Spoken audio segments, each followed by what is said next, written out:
quarto ano, tudo bom com vocês? Então hoje começamos mais uma aula de história, né? Antes de começar, você vai providenciar o teu material. É aquele caderno que nós usamos todas as aulas, que você já tem usado, né?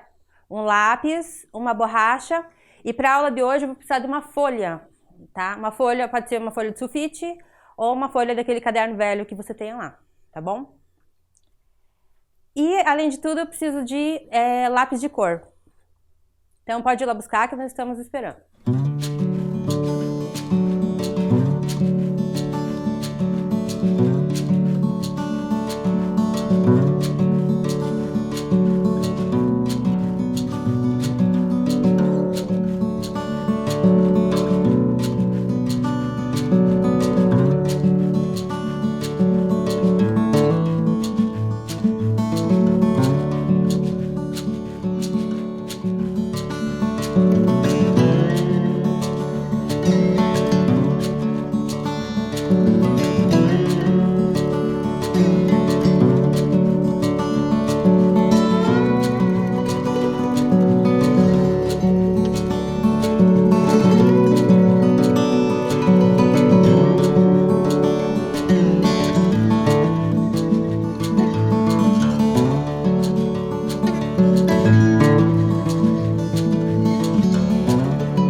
E aí, tudo bem? Conseguiu o material? Tá tudo certo aí?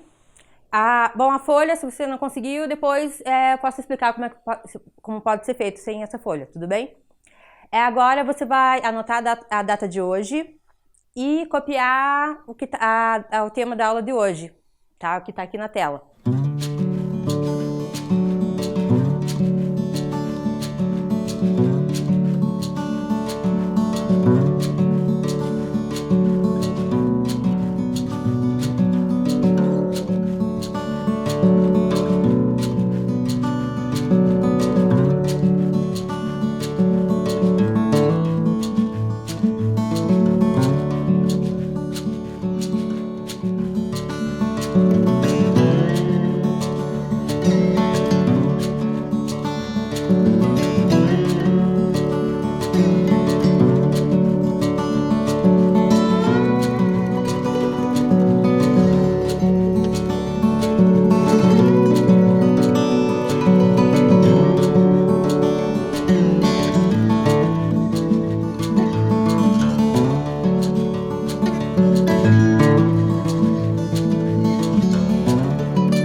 Bom, vamos lá. Então, antes de mais nada, vamos relembrar que nós aprendemos a aula passada.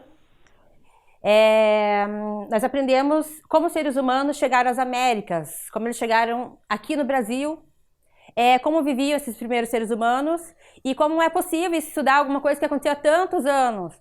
Então, isso já estou falando desde a primeira aula, que para estudar alguma coisa que aconteceu no passado, e principalmente há tanto tempo, a gente depende de outras ciências, lembram disso? E aqui no caso, a gente conta muito com a ajuda dos arqueólogos. Então nós estudamos os primeiros sítios arqueológicos do Brasil e principalmente o sítio que fala dos povos de Lagoa Santa. Então, Lagoa Santa fica em Minas Gerais, e ali que foi encontrado o crânio da Luzia, que é o fóssil mais antigo das Américas. O crânio da Luzia tem cerca de 11.500 anos, e através desse achado, principalmente da Luzia, mas dos outros achados desse sítio arqueológico, os cientistas elaboraram a hipótese, né, a explicação de que os primeiros seres humanos chegaram aqui no Brasil há cerca de entre 12 e 15 mil anos, bastante tempo, né? Então, até mais ou menos, até um bom tempo, era essa explicação que mais aceita, né? Era a explicação que os cientistas falavam sobre os primeiros seres humanos no Brasil. Além disso, até então, acreditava-se que os seres humanos, como eu já falei para vocês, né, que eles surgiram na África, passaram pela Ásia e teria atravessado essa localidade aqui chamada Estreito de Bering. Aqui é um pedaço do mar, tá? Então, sem embarcações que nós temos hoje, fica difícil passar ali a pé. Tá, então imagine há 20 mil anos atrás, que não tem a tecnologia que nós temos hoje, como eles teriam passado uma parte do mar sem essa tecnologia? Tá? Então eles acreditam que ali foi a época que estava congelado, que era a época da era glacial, né? E os seres humanos teriam passado a pé ali e descido a América do Norte, onde hoje é Estados Unidos, e até chegar no Brasil. Tá? Então até a década de 70 era essa explicação mais aceita pelos cientistas sobre como chegaram essas pessoas até aqui. Porém, em 1975, essa arqueóloga aqui, a Niede Guidon, ela estava dando uma palestra lá em São Paulo, falando sobre arte rupestre, lembra da arte rupestre? E no final da palestra, uma pessoa veio falar com ela e contando que lá no Piauí, lá onde eles moram, onde essa pessoa mora, que lá tinha muita arte rupestre. Né, contou isso para Niede Guidon e ela ficou super interessada. Falou, nossa, onde é esse lugar? E se interessou e foi atrás dessa informação. Então ela teve vários problemas, alguns desafios para chegar, mas quando ela chegou lá, ela viu que tinha muita arte rupestre mesmo. E a partir de então, ela passou a se dedicar ao estudo dessa localidade. Atualmente esse lugar passou a ser um parque, né? Então é o Parque Nacional da Serra da Capivara. Então, além de arte rupestre, ela passou mais de 40 anos estudando e ela achou artefatos de pedra lascada, resto de fogueira, fósseis, então ela achou muito material. Tá? Então aqui mais um exemplo de arte rupestre lá do Parque Nacional da Serra da Capivara. E as pinturas rupestres permitem identificar informações sobre os povos antigos da região. E em segundo lugar, que essa arqueóloga pegou parte desse material, principalmente restos de fogueira, levou lá para os Estados Unidos e lá eles fizeram uma análise de laboratório que indicou que esse material tem cerca de 48 mil anos. E por que essa informação é importante? Até então, acreditava-se que os primeiros seres humanos chegaram ao Brasil em 15 mil anos. E a partir da análise desses materiais da Niede Guidon, se tem materiais feitos por seres humanos que data de 48 mil anos, significa o quê? Qual a tese que ela passou a defender? Que os primeiros seres humanos chegaram aqui há cerca de 48 mil anos. Mas a questão é a seguinte, que ela levou essa informação para uma reunião de arqueólogos, de outros cientistas, levou esses restos de fogueira, levou as pedras que ela tinha lá, e nessa reunião eles riram dela, começaram a debochar, eles falaram que absurdo, né? 40 mil anos, isso nem é pedra lascada, isso é pedra que estava na natureza, isso não é resto de fogueira feito por seres humanos, isso queimou na natureza, e então eles passaram a debochar. Apesar de que os exames de laboratório vieram dos Estados Unidos, assim mesmo ela teve que passar por isso. Então ela passou muitos anos tentando provar que aquele material que ela achou foi mesmo feito por seres humanos. Então, mais tarde, um outro especialista em pedras, então imagina uma pessoa que é especialista em pedra. Então tem um cientista que ele se dedica a estudar se aquela pedra foi quebrada pela natureza ou se foi quebrado por seres humanos. Então ele estudou essas pedras que a Nied Guidon apresentou. E, enfim, ele deu um laudo dizendo que sim, que aquelas pedras de cerca de 40 mil anos foram feitas por seres humanos, tá? E, então, a partir daqui, eles estão estudando se realmente... então, nós temos uma nova teoria de que os seres humanos chegaram na América por 40 mil anos, e não 15 mil. Então, lembrando que até então se defendia, né, que os seres humanos passaram por essa localidade chamada Estreito de Bering e desceram a América até chegar na América do Sul. Essa era a explicação mais aceita, né, pela comunidade científica. Mas com esses achados, com tudo que a Nied Guidon estudou, ela também defende uma outra questão, de que eles teriam, que sim, que eles podem ter vindo lá por Estreito de Bering, que essa explicação pode ser correta também, mas que tenha outras possibilidades. Então, ela criou uma outra possibilidade que seria que eles teriam saído da Oceania de canoas, né, pequenas embarcações lá da época, embarcações parecidas com as dos indígenas hoje. Aqui onde diz Polinésia, nessa região, é cheio de ilhas. E então esses seres humanos teriam passado de ilha em ilha até chegar ao Brasil, tá bom? Depois eu vou pôr um texto que vai explicar melhor como teria acontecido isso, tá bom? E assim, eu gosto muito da história da Nied Guidon, porque ela teve muita dificuldade para trazer essa teoria, para fazer os estudos. Ela se dedicou a vida inteira dela. Tem até um texto uma biografia dela que diz o casamento de Nied Guidon. Qual que é o casamento? Com o Parque Nacional da Serra de Capivara. Então ela criou esse parque, lá tem um museu, tem vários sítios arqueológicos na região, tem vários municípios que abarcam e ela é a principal líder disso. Mas assim, provavelmente por ser mulher, ela teve muito mais dificuldade que um cientista já costuma ter. E então tem um site, um canal no YouTube chamado Uau das Mulheres Incríveis. Então nesse canal conta a história de várias outras mulheres que fizeram, que se destacaram na ciência, na arte, em vários setores, tá bom? E a Natália Milano, que é a autora desse canal, ela conta de uma forma bem engraçada, bem legal, a história da Nied Guidon. Então vamos assistir.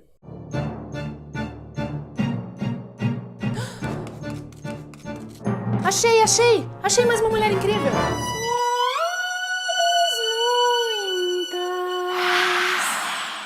Nied Guidon é uma arqueóloga brasileira e com as descobertas dela, ela colocou em xeque a teoria da vinda do homem para as Américas e mudou a história. Filha de pai francês e mãe brasileira, ela se formou em História Natural na USP e fez especialização, doutorado e pós-doutorado em Sorbonne, a Universidade de Paris. Em 1963, a Nied veio para o Brasil para fazer uma exposição sobre pinturas rupestres encontradas em Minas Gerais. Aí um rapaz do Piauí chegou para ela e mostrou umas fotos de pinturas que ele tinha encontrado lá perto de onde ele morava e que eram muito parecidas com a da exposição. Pra ela, aquilo foi uma descoberta incrível, que nem quando eu acho azeitona na empadinha. A Nied decidiu viajar sozinha de São Paulo até o Piauí pra ver aquela maravilha arqueológica com os próprios olhos. Mas isso não chegou a acontecer. A ponte caiu! É sério, uma ponte caiu no Rio São Francisco e ela teve que voltar. A Nied estava tão perto dessa promissora nova descoberta, mas ela teve que se afastar ainda mais porque ela fazia parte de movimentos políticos na USP e foi forçada a sair do Brasil durante a ditadura militar. Ai, ai, que tempos tristes. Pelo menos o exílio dela era na França. Sim, na França tem Torre Eiffel, Croissant, o Louvre, mas tudo que a Nied queria era estar no Piauí. Mas calma, ela vai chegar lá. Foi mal. No começo dos anos 70, ela foi convidada para participar de uma missão arqueológica em Goiás e decidiu aproveitar a expedição para finalmente conhecer a cidade de São Raimundo Nonato, no Piauí. Calma, não chegamos lá ainda. O lugar era de difícil acesso e a Nied teve que fazer uma trilha carregando uma penca de instrumentos. Só as pessoas que moravam lá sabiam onde ficavam as pinturas rupestres e eles foram guiando a expedição. Ela e os colegas tiveram que andar mais de 50 quilômetros até que finalmente chegaram. Agora sim. A Nied ficou completamente maravilhada. Em uma tacada só, ela descobriu 5 sítios com pinturas rupestres e que revelavam muito sobre o homem pré-histórico que vivia aqui na América do Sul. Ela encontrou carvão de 18 mil anos de idade. Eu nasci há 18 mil anos atrás. Também encontrou dentes humanos de 15 mil anos de idade, que foram os mais antigos já encontrados na América, além de fósseis, urnas funerárias e ferramentas com datações que iam até 5 mil anos antes do presente. E as pinturas rupestres foram datadas com 35 mil anos. Essa foi uma informação bombástica. Porque até então, a teoria mais aceita sobre o povoamento do nosso continente dizia que o homem tinha vindo pra cá há bem menos tempo, só 13 mil anos atrás.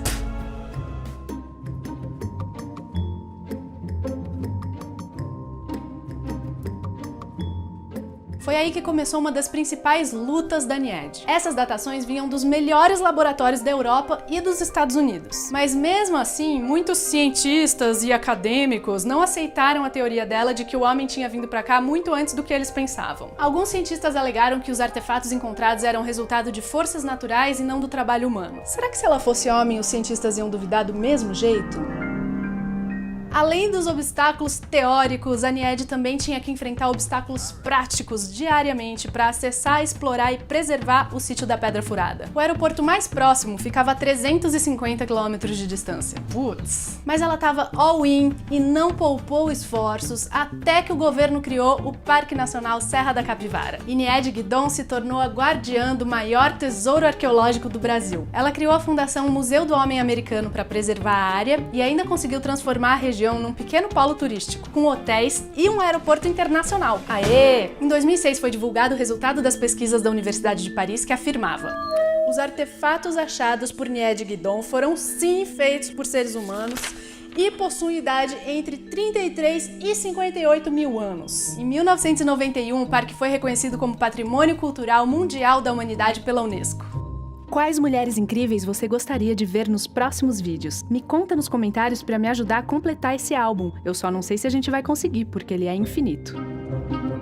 Hoje, com 85 anos, a principal luta da Nied é conseguir se aposentar. O problema é que ela não tem herdeiro, sucessor ou qualquer um que chegue à altura da unha do dedão do pé dela para dar continuidade para o projeto e preservar o parque, que corre sérios riscos de fechar por falta de verba. Agitada que só, a Nied acha a vida em São Raimundo Nonato muito paradona. Não tem cinema, show, nada. A alegria dela era visitar o parque todo dia, mas por causa da artrose, ela só consegue fazer isso de vez em quando. Mas sempre que ela pode, ela vai. De caminhonete, com facões, machados, abrindo trilhas, afastando intrusos e dando uma conferida no estado das pinturas. Guerreira obstinada e, acima de tudo, arqueóloga, ela fala que conhece sítios arqueológicos no mundo inteiro e que sabe muito bem da importância do que ela encontrou no Piauí. Que a gente tenha o comprometimento e a persistência de Nied Guidon para construirmos uma nova história, pedrinha por pedrinha. Então, gostaram do vídeo? Eu acho muito legal esse vídeo da Natália, né? Esse canal da Natália Milano, tem outras histórias lá. Ok? E assim, agora eu trouxe também da Nied Guidon um texto que ela fala, uma das teorias dela, uma das teorias que ela elaborou a partir dos achados lá da Parque Nacional da Serra da Capivara. Tá? Então, nós vamos ler o texto, tá? Acompanhem comigo. Então, nada impede de pensar na existência de pequenas embarcações para a navegação costeira, que poderiam, por causas naturais como tufões ou tempestades, se desgarrar e ir dar a uma ilha. O grupo povoaria a ilha e aí viveria durante séculos ou milênios até que um novo acidente os levasse um pouco mais adiante. Então, esse é um texto da Nied Guidon. Então, o que ela defende? Então, como eu falei para vocês, como os homens eram, né, os seres humanos eram nômades, estavam sempre em busca de alimentos, nessa mudança de endereço, eles acabaram chegando até a América. Ok? Então, e essa mudança de endereço, por essa explicação, seria através de alimentos. O que a Nied Guidon falou? Que tudo bem, que pode ser que eles se mudassem em busca de alimentos, mas pode ser também que essa mudança ocorresse devido a acidentes, com tufões, com tempestades. Então, que grupos de pescadores lá no mar poderiam se perder a partir de uma tempestade, alguma coisa assim. Então nessa, ele ia parar numa outra ilha, passava ali alguns séculos, até um bom tempo, daí um novo acidente fez com que ele fosse para uma outra ilha e por aí vai até chegar no Brasil. Ok? Então é uma outra explicação possível. Então, sim, ela admite que eles saíam em busca de alimentos, mas que também pode ter sido outras questões, por exemplo, acidentes climáticos.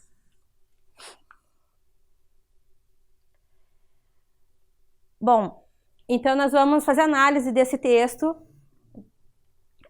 Eu vou pedir para vocês copiarem o enunciado da atividade e depois eu volto no texto para vocês responderem, tá? Então, um tempinho para vocês copiarem.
Vamos lá agora?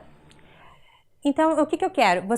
Eu quero que vocês desenhem essa explicação da Nied Guidon, né? Então, está dizendo que explique por meio de desenhos a hipótese de Nied Guidon para a chegada dos primeiros seres humanos ao continente americano, tá? Então, o que que é hipótese? Hipótese é uma explicação, né? Então, ela não consegue comprovar isso, mas ela tem uma explicação que pode ser bem inteligente para isso, tá? Então, qual que é a explicação da Nied Guidon para como os seres humanos chegaram na América e aqui no Brasil, tá bom? Então, eu vou pôr novamente o texto que a gente acabou de ler e você vai fazer desenhos que expliquem esse texto, que explique essa hipótese, né, da Nied Guidon, tá bom?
E aí, vamos lá, conseguiram terminar o desenho? Ficou legal? Bom, se você não terminou, depois dessa aula, depois que você fizer, né, as suas atividades do dia, você pode aproveitar para terminar, para colorir se você gosta de colorir, ok? Então, vamos para a próxima questão aqui. Assim, então, até então nós falamos né, da pintura rupestre em outros lugares do Brasil. Então, lá em Minas Gerais, em Lagoa Santa, no Maranhão, né, no Piauí, lá na Serra da Capivara. Agora vamos para o Paraná. Então, sabia que no Paraná também tem pintura rupestre? Tá? Tem então, vários lugares do Paraná que tem pinturas rupestres também. E tem outros vestígios que a gente vai falar. E esses vestígios têm mais ou menos 8.000 anos. Tem uma pintura rupestre lá em Piraí do Sul, que é essa que vocês estão vendo aqui na tela. A curiosidade sobre essa arte rupestre, sobre essa foto, é o seguinte: só foi possível tirar essa foto 22 anos depois que essa pintura rupestre foi descoberta. Tá? Mas por que demorou tanto? Por que demoraram tanto para tirar uma foto? Porque diz que é um lugar muito difícil de chegar.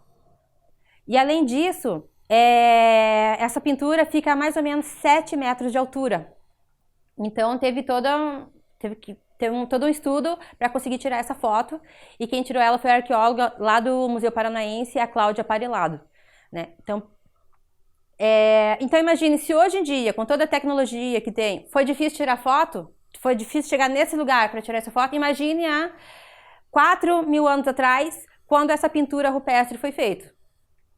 Tá? Então, por que eles iam em lugares tão difíceis para fazer uma pintura? Será que era mesmo só para decorar essa caverna? Ou tinha algum outro objetivo? Qual o objetivo de decorar a caverna, de pintar essa caverna e correr tantos riscos, né, para fazer essa pintura? Tá bom? Então, essa aqui é a pintura lá de Piraí do Sul. Aqui, que fica, né, no Paraná, lembrando disso.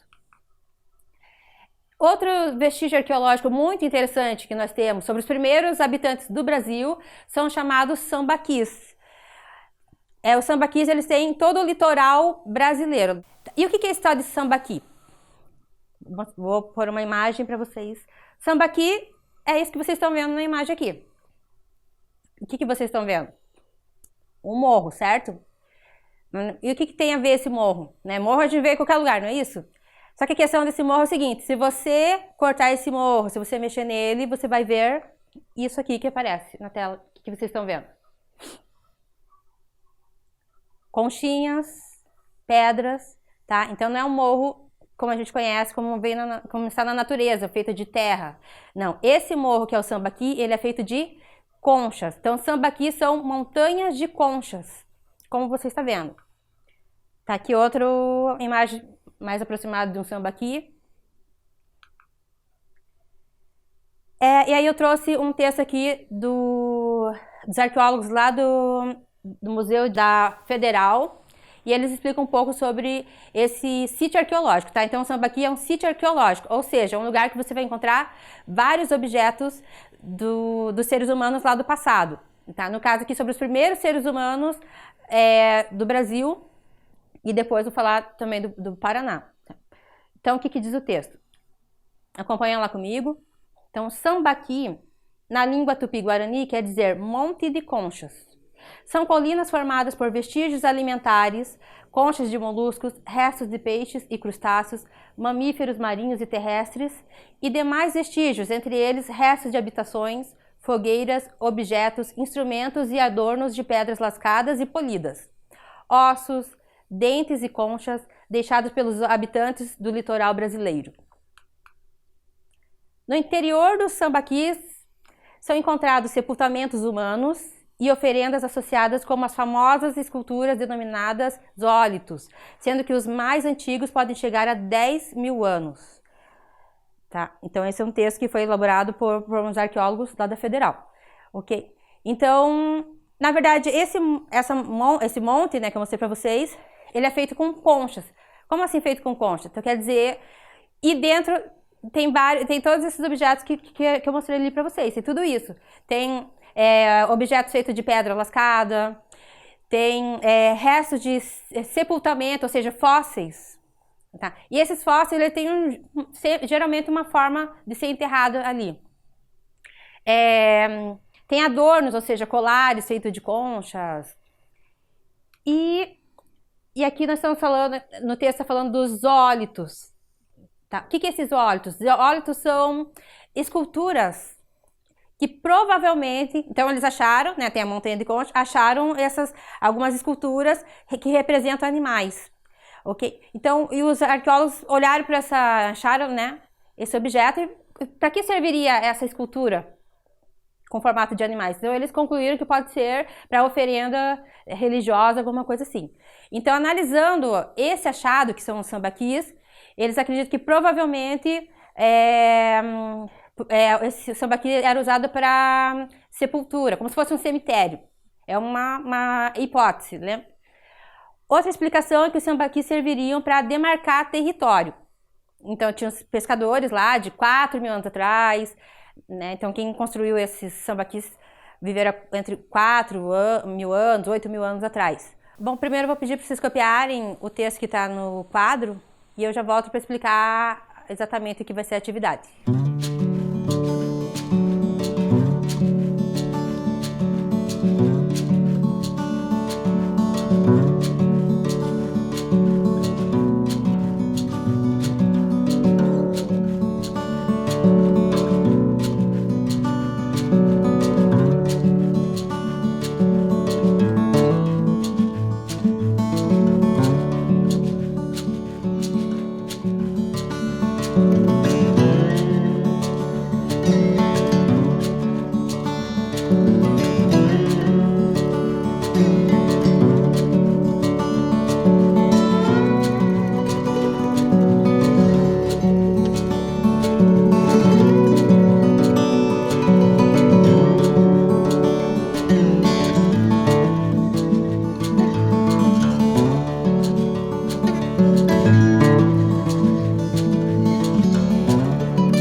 Então vamos lá? Então eu vou voltar no texto, você vai fazer novamente a leitura do texto para responder essa questão que você acabou de copiar.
enquanto, vamos lá?